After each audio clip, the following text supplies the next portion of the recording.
إن الحمد لله نحمده ونستعينه ونستغفره ونعوذ بالله من شرور أنفسنا ومن سيئات أعمالنا من يهده الله فلا مضل له ومن يضلل فلا هادي له أشهد أن لا إله إلا الله وحده لا شريك له وأشهد أن محمدا عبده ورسوله اللهم صل وسلم وبارك على نبينا محمد وعلى آله وصحبه أجمعين.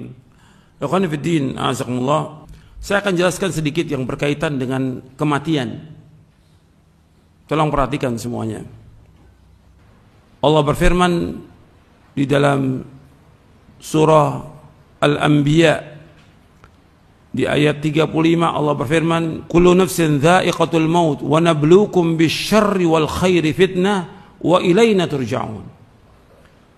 Kullu nafsin dha'iqatul maut, setiap jiwa pasti akan mati. Wa nabluukum bisyarri wal khairi fitnah, dan kami akan uji kalian dengan kejelekan dan dengan kebaikan. Fitnatan ay ibtila'an wa imtihanan, sebagai cobaan dan ujian. Wa ilaina turja'un, dan kepada kamilah kalian akan dikembalikan. Bahwa kematian merupakan satu kepastian. Setiap orang pasti akan mati. Allah berfirman dalam surah Ali Imran di ayat 185, "Kullu nafsin dha'iqatul maut wa innama tuwaffawna ujurakum yawmal qiyamah.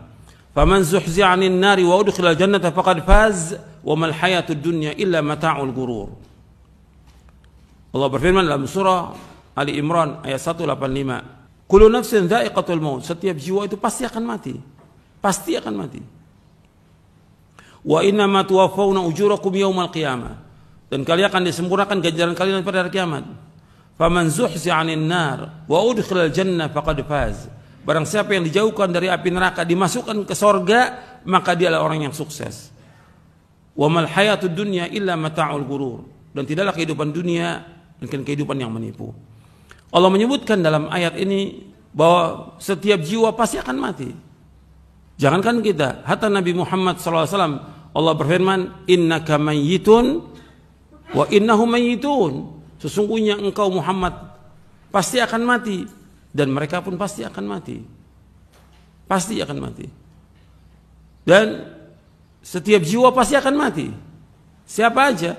Apakah dia anak, bayi, remaja, sudah tua, laki, perempuan, orang kaya, orang miskin, dia pejabat, dia rakyat jelata, semua pasti akan mati. Siapapun dia, sehebat apapun, sekuat apapun, atau dia punya kekuatan atau penjagaan, atau dia penguasa atau pejabat, atau siapa saja, pasti mati. Pasti. Kalau memang sudah datang ajalnya, tidak bisa dimundurkan. Dan umumnya manusia takut dengan kematian dan lari dari kematian. Tapi tetap mati itu pasti akan menjemput dia. "Qul innal mauta alladzi tafirruna minhu fa innahu mulaqikum", dalam surah Al-Jum'ah. Katakanlah, sungguhnya kematian yang kalian lari dari kematian itu, kalian pasti akan menjumpainya, pasti. Dan dimanapun orang itu berada, sekuat apapun penjagaannya, sehebat apapun benteng yang dia buat, tetap pasti mati. "Aina takunu yudrikumul mautu walau kuntum fi burujim musyayyadah", dalam surah An-Nisa. Di mana saja kalian berada, pasti mati itu akan menjemput kalian, meskipun kalian berada di benteng-benteng yang kokoh. Dan kita ingat bahwa semua pasti akan mati. Ini sudah ajal, nggak bisa dimajukan, nggak bisa dimundurkan. "Fa idza jaa ajaluhum la yastakhiruna sa'atan wa la yastaqdimun", apabila sudah datang ajal, nggak bisa dimajukan, nggak bisa dimundurkan, nggak bisa. Sehebat apapun alatnya canggih supaya orang yang sakit bisa hidup, nggak bisa hidup. Sudah ajal. Orang yang sehat bisa mati mendadak. nggak bisa ditolong apapun juga. Kenapa? Itu sudah datang apanya? Ajalnya. Berarti jatah rezekinya dia sudah habis. Jatah rezekinya dia sudah habis. Jadi ketika datang kematian, ini sudah ajal. Cepat atau lambat, sehat atau sakit. Ada wabah atau nggak ada wabah, pasti mati. Pasti. Semua manusia pasti mati. Jadi nggak usah kita takut yang berlebihan tentang kematian, jangan. Ada wabah takut ke masjid, takut sapnya rapat. Di mana iman antum? Yang suruh ke masjid siapa yang suruh? Allah dan Rasulnya SAW. Yang suruh merapatkan saf siapa? Rasulullah SAW. Antum ingat Rasulullah yang menyuruh. Kita wajib taat kepada Rasulullah SAW. Sami'na wa ata'na. Insya Allah nggak nular.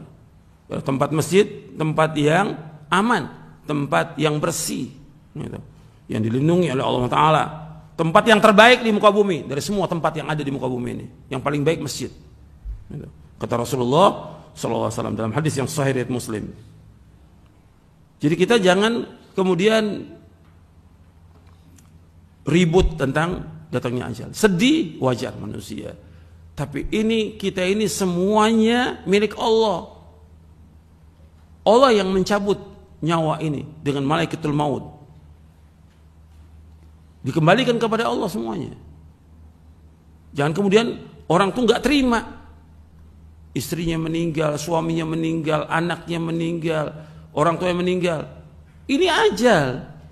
Kita harus terima semuanya karena ini milik Allah. Maka yang kita ucapkan apa? Innalillahi wa inna ilaihi raji'un.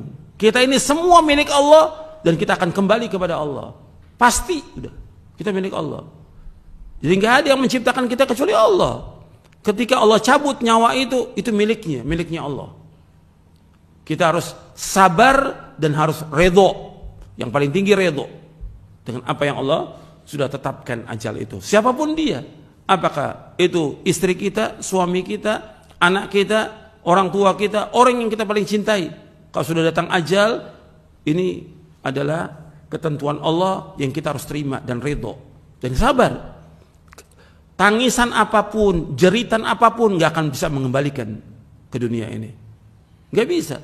Orang menjerit, teriak-teriak, nangis sekencang apapun nggak bisa kembali. Orang sudah meninggal.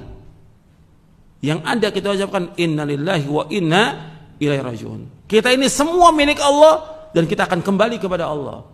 Allahumma ajurni fi musibati wa akhlif li khairan minha.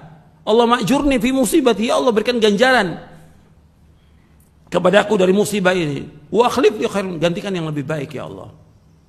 Itu permintaan yang diajarkan oleh Rasulullah sallallahu alaihi wasallam. Mudah-mudahan bermanfaat. Wassallallahu nabiyana Muhammadin sallallahu alaihi wa ala alihi wasallam.